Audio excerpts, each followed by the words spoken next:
In today's video, we're going to be exposing the fantasy of wholesaling houses. It doesn't take any credit, any capital, there's no risk, and it's just fast, easy money, right?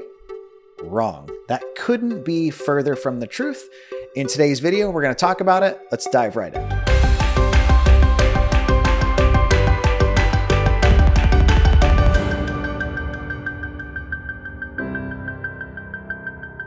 If you guys would do me a quick favor and just smash the like button on the video and subscribe to the channel if you haven't already, that tells YouTube what we're putting out is worth watching and helps us get in front of more people just like you. My name is Ryan Dossey. I'm a real estate investor. I've been a licensed agent since all the way back in 2016. I've flipped hundreds of properties. I've owned hundreds of rentals. I'm the founder of Ballpoint, Call Porter, and co-founder of Sold Fast. On top of that, I also run the CCF Mastermind Group. We've been teaching folks since 2019 how to build legitimate businesses in the real estate space, whether that's wholesaling operations, buy on hold, or full-blown flipping and development outfits. If you're looking for off-market deals, that's what we specialize in. I did a previous video on the fantasy of flipping houses and everything that HGTV lies to flipping hopefuls about, and I didn't feel like it would be fair to not shoot a similar video geared at some of the wholesale real estate gurus, particularly popular on Instagram and TikTok these days. If you're familiar with my story at all, wholesaling absolutely changed my life. So I'm not here to knock the model. I'm here to knock the fantasy of what it's presented as versus the actual reality. Back in 2014, I was making $23K a year pre-tax at a W-2 job, literally below the poverty line. My first wholesaling deal, we netted $10,000 in profit. It was absolutely life-changing for us. There's a ton of stuff that I wish I would have known back then that I know now, and I'm going to share it with you. The first key point I've got for you here is that it is risk-free. This is typically the biggest way that I see wholesaling promoted. And I get it. People are trying to sell affiliate products or courses or events, and telling somebody it's risk-free and they can make a ton of money from something without any risk to them, it's absolutely sexy, right? That's going to get clicks. That's going to get attention. But wholesaling, real estate in general, has never been, nor will it ever be, risk-free. Wholesaling real estate will cost you something. It could be your reputation. It could be your time. Could be your capital, or it could be a little bit of all three. Now, I'm a big believer in setting proper expectations. I've been at this whole direct-to-seller real estate investing thing for over a decade now. It's the only thing I've done. I've not pitched crypto or Amazon automation or any of that other BS. Literally blinders on, find deals off market. That's been my area of expertise. This whole it's risk-free, it's not going to cost you anything concept is just completely false. In my experience, the average cost to get a deal in most markets is going to be somewhere between $2,500 and $5,000. If you're in the Midwest or a smaller, less populated town with lower price points, it's going to be cheaper. If you're in a market like Nashville or Atlanta, you're going to be at the upper end of that. In some markets like Miami or LA or, Long Island, New York, you might be every bit of $8,000, $10,000, $12,000 just to get an off-market deal. Now, I know what you're saying. You're thinking oh, Ryan, but I'm not going to use direct mail. I'm going to insert whatever influencer you've been following has told you to do. I'm going to cold call. I'm going to drive for dollars. I'm going to door knock, etc. Those are going to cost you some sort of a blend of either time or money, both of which cost you something.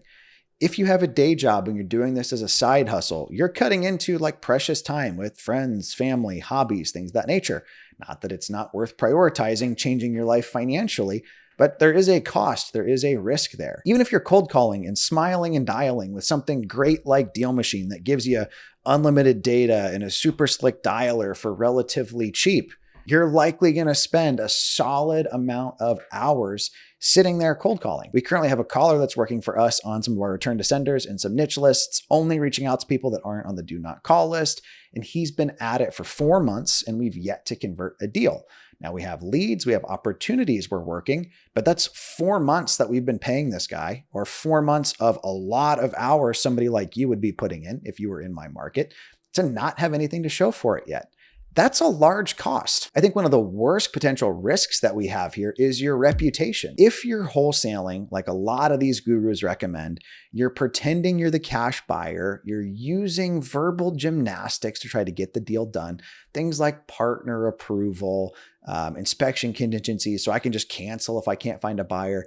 If you're doing that sort of stuff, real estate is a relatively small space. You're going to get a reputation, and not a good one, very quickly. Not to mention, I've seen horror stories in my years at this. My rule of thumb, and I did a full other video on this, has always been you should get such a good deal that you will sell everything you own to get that deal done if you can't find somebody to buy it. You should not go into this business thinking I'm just going to pull out if I can't find a buyer, or even making offers that don't make sense where it was never going to be a deal to begin with. We once had a seller call our office that went under contract with a wholesaler because the local county government bulldozed his house and stuck him with the bill when the wholesaler didn't close. That gentleman was 1,000% worse off having interacted with that wholesaler versus if he'd listed the property, sold it to us, or I don't know, even fixed the place up. One of my rules of thumb, we call it the grocery store model, but I want to leave everybody I interact with better off. If I see one of my sellers at the grocery store, I should be able to walk up, look them in the eye, shake their hand, and ask them how their kids are, not feel like I've got to slip out of the grocery store because I was a little sketchy or because I didn't do what I say I was going to do. I wrote an entire 71-page ebook walking you through 99% of what I know. It's totally free. You can tap the link pinned in the comments and snag it. It's my treat to you. We'll add you to my email list. If you don't want emails from me, just unsubscribe, but I promise you'll get value out of it. Now that we've covered the risks, this is going to cost you something. It's not risk-free. Let's hit the second one, which is that this is easy. I'll often see content that are things like, oh, you could make $30,000 this month, but I bet you'll just keep scrolling type of stuff. And it really, really bothers me. Even if you find somebody who wants to sell and find somebody who wants to buy, there's still a lot of things that can go wrong in the middle. In those first and second steps, there's a lot of work there. This isn't really simple, especially when you're just starting out. Some of these like wholesaling gurus, their fallout rate on contracts is over 50-60%. Meaning if they put a contract on 10 houses, maybe 4 or 5 of them will close. Now, I think the industry average is more like 70 to 80% are closing, but imagine you spend 4 months working to get that one deal. You've got a seller that wants to sell, a buyer that wants to buy it, and then there's bad title issues and it still can't close. That really sucks, especially if that's the only one you've got in the pipeline. Second issue you can often run into that also has the ability to impact your reputation is cold feet. Spoiler alert, there's not a court in the United States that's going to side with you as the big bad investor kicking somebody out of their house so you can buy their property, even if they signed a legally binding agreement with you. In fact, our rule of thumb here has always been if somebody decides they don't want to sell, that's totally fine. We'll record an NOI and move on and see if they come around later. If they're an investor and they don't live there, they're not the homeowner and they're just like trying to get more money for it, sure, maybe play a little bit of hardball, but you're never going to catch me on the 5 o'clock news trying to bully some little old lady out of her house because she changed her mind. A little pro tip, if you are using like NOIs or notice of interest on properties to kind of protect your interest in them, you had better make sure that those are A, valid, and B, you're removing them when you don't close. I have seen wholesalers get sued that left them out there on properties that they defaulted on. Something else that's not easy or pleasant is when your buyer walks. Early on in my career in Indianapolis, I had a deal with a seller where my buyer kept swearing they were going to wire the money in and then wouldn't. It was always some new unique excuse like, oh, the wire's coming out of California and they missed the cutoff. Oh, well, Monday was a holiday. Well, I literally had a seller one time that I paid 3 times to get to show up to closing for the deal to never close. And at the end of it, I was like, look, this guy I'm working with clearly sucks. Keep the earnest money. I'm sorry for having honestly wasted your time here.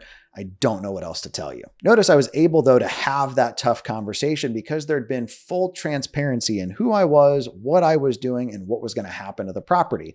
It wasn't any of this like partner approval or contingency kind of ridden BS. Between finding a good deal, getting the seller to closing, clearing title, tracking down errors, getting payoffs, getting the buyer to wire in and close when they're supposed to, can honestly feel kind of like a jigsaw puzzle of throwing all the pieces in the air, even though you've got the right pieces, and hoping they land assembled. One just kind of pro takeaway I have here, if you are going to wholesale, is I've always made my buyer come in the day before closing, sign docs, and wire. That way, when my seller shows up, there's no chance that the property purchase falls through. The third thing that I often see that really bothers me is that you can just make an absolute fortune in wholesaling real estate. And it tends to be kind of tied to these first two lies. It's easy and it's risk-free, and it's Lambos and clubs in Miami and like yachts. And that just really hasn't been my experience in real estate. Now, you 100% can make a fortune in wholesaling real estate. I don't think that's up for debate. One of my clients did like 800 letters to self-storage facilities, wholesaled a property, and netted over 300K. It's one of the largest deals I've seen done. I've done more wholesale deals than I can count. I've watched more people do more than I can count. But often what's celebrated is net from title or top line revenue. This really is a business. There's going to be costs associated with getting that deal done. And we have to make sure that we have good business fundamentals going into this from the start. We have to make sure that we're controlling our costs. What am I spending on data? What am I spending on marketing? Where am I getting my title work done? Do I have employees? What various tools and softwares and subscriptions and stuff am I using? Right? If you're doing direct mail, if you're using Resimply, if you're using Carrot, if you're using Call Porter, you have to really look at a P&L and not just tell yourself this story of, on that first deal earlier, I said I made $10,000. Well, guess what? That's after I've removed the cost of my marketing and my other costs on that deal. Our initial net from title was higher than that. It's one reason I'm super skeptical whenever people post like check pictures without the disclaimers. Might not actually be real money or the whole story. From a 10,000 foot view, you need to track your time, effort, your capital that's going out into the business. Look at what's coming back in, and are you okay with that ROI or not? Me personally, I like to build like the function equations. If you remember those from grade school, of I put X out into marketing or effort, I get Y back in, and I'm tracking my return on ad spend there. Your goal should be at least a 3 to 4x return on dollars spent on marketing. So if I put out $10,000 in gross revenue back, I should be looking at 30 to 40 before removing all of my costs associated with getting that deal done. That's kind of that return on ad spend equation. I remember early on in going full-time as a real estate investor, I called my dad and I was like, this sucks. This feels like a job. I'm paycheck to paycheck. The checks are just huge, right? American Express wants $15,000 this month because that was my expenses. I only did 2 deals that had low margin. I only made 20. Cool. I made 4 or 5 grand. It's a lot of stress for a relatively small amount of reward. I think it's really important with this business model of transactional real estate that you begin with the end in mind. If your goal is just to do some wholesale deals, well, why?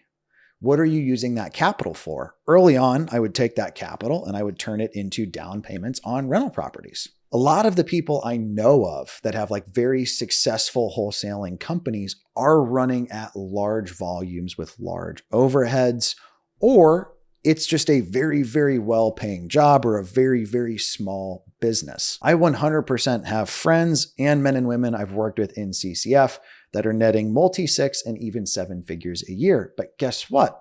They're often spending 6 or even 7 figures a year to get those multiples. If we look back at that 3 to 4x range, I had a woman book a call with me the other day that her goal was she wanted to make $100K a month and her budget was $1,000 a month. Those expectations are simply not in line with reality. You might find somebody on Instagram or TikTok that'll take your money and tell you that they can make that happen. But the likelihood is, no, that's probably not going to pan out. You're just going to lose your money. Whereas flip side, if somebody reached out to me and said, hey, I have a marketing budget of $30,000 to $40,000 a month, and I'd like to have a business that pulls in $1 million a year in revenue. That is a very different conversation, and it's much more proper expectations. Oftentimes in my experience, the hard part is finding the deal. So I'm a big believer in maximizing those opportunities, which often isn't going to mean wholesaling that project. It's going to mean wholetailing it, flipping it, or keeping it as a rental. In fact, most of the men and women I've worked with that start out wholesaling, our slogan literally was keep the best, wholesale the rest, end up getting into these other verticals of real estate because it makes more sense for them long term. On kind of this whole wholesaling real estate angle, I will mention that if you took that same skill set and applied it to being a real estate agent, you don't have to pretend you're buying something if you're not. You don't have to struggle to find the cash. You don't have to worry about all the variables. You could build a very lucrative income, likely be one of the top producers in your market because most agents aren't doing any sort of direct-to-seller prospecting. That might be a much easier path for you. Even if I was going to go that route though, I would want to begin with the end in mind. Long term, I don't want to be an agent that's one of the top guys in my market. I would want to have a team. And I want that team to be doing X under me. And I'd want them to be moving this level of volume. You have to get super clear on your why like that. While it's absolutely possible to make a fortune in wholesaling real estate, in my experience, it's not free. It's not easy. It's not risk-free. It takes time, credit, capital, skill set, and even a little bit of luck, if we're being honest. Now, if you've made it through this whole video and I haven't dissuaded you from wanting to try to make money in real estate, not starting with a giant nest egg, I've been there. I'm a much bigger fan of reverse wholesaling, which is finding good deals, finding somebody legit like me in your market that will buy those deals from you and sourcing inventory on their behalf. I shot an entire free course on how I made my first $371,000. I don't even want your email to give it to you. I'm going to also link to that down below. It's my gift to yours. My goal with that is if you've bought somebody else's course for $5,000, $7,000, didn't get value out of it, this should piss you off about just what I've given you for free. I'm a big believer that if you can't make money off of somebody's free content, what's behind their paywall probably also sucks. Thank you guys for taking the time to watch today's video. Again, my name was Ryan Dossey. If you haven't already, be sure to like and subscribe. If you have any questions on any aspect of real estate at any time, just drop your questions in the comments of any of my videos. I'm happy to be a resource for you. Until then, I'll talk to you next time.